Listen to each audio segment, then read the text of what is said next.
It's officially summer, and that means people are out in the intense Colorado sun. We say it every year, sunscreen is so important, especially for our littles, but it's not always easy to get the kids to put it on. Boy, is that the truth. Dr. Alexandra Theriault with Apex Dermatology in Denver joins us now. Good morning.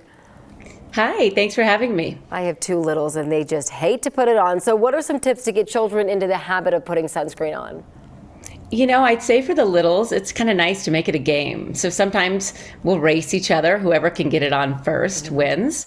Or if they're learning their letters or their numbers, sometimes you can actually draw those letters and numbers on their body before you mix it in. Have them do that to you. They can work on their letters as well. That's a great As kids turn into adolescent years, I have some teenagers, and I think it's kind of important to note that at that point they tend to be a little bit more rebellious as well. And at that point, I will talk about the effects of sunscreen on their future sun health as far as melanoma risk and premature aging, and offering some very nice sunscreen options for teenagers that might be more chemically and actually I should say more cosmetically elegant. Okay. What are the best types of sunscreen for children? Do you recommend the lotion, the spray? What are your thoughts? You know, I like lotions, creams, and sticks. They tend to be less irritating for the eyes. You get less stinging. And I tend to look for mineral-based sunscreens. So it's really important to look at the back of the sunscreen bottle and look for two active ingredients. You'd like to see zinc oxide or titanium dioxide. That tends to be less irritating for the kids.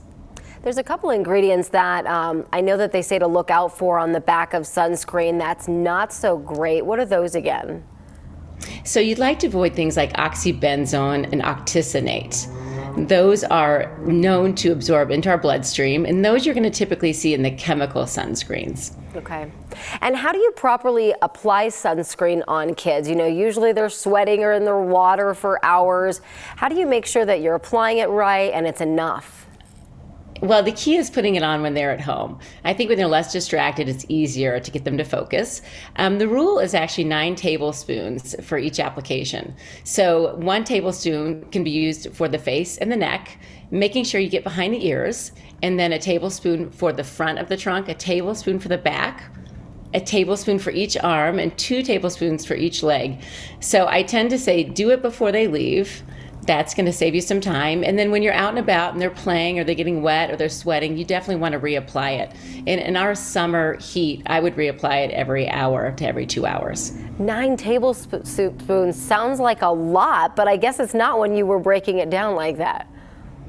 Yeah, it is actually a lot, and most of us under apply our sunscreen.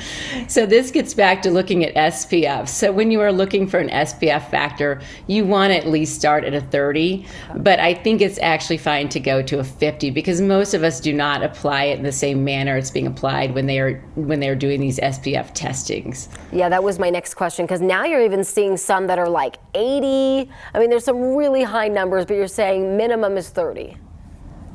Yes, minimum of 30, and really in the summer in Colorado at our altitude, I would go 50 or higher. Yeah, it's so important. I know a lot of people don't take into account how harsh our sun is here in Colorado, being a mile high. Well, doctor, thank you so much for joining us. Some really great tips for our kiddos. Thank you. Have a good day. You too.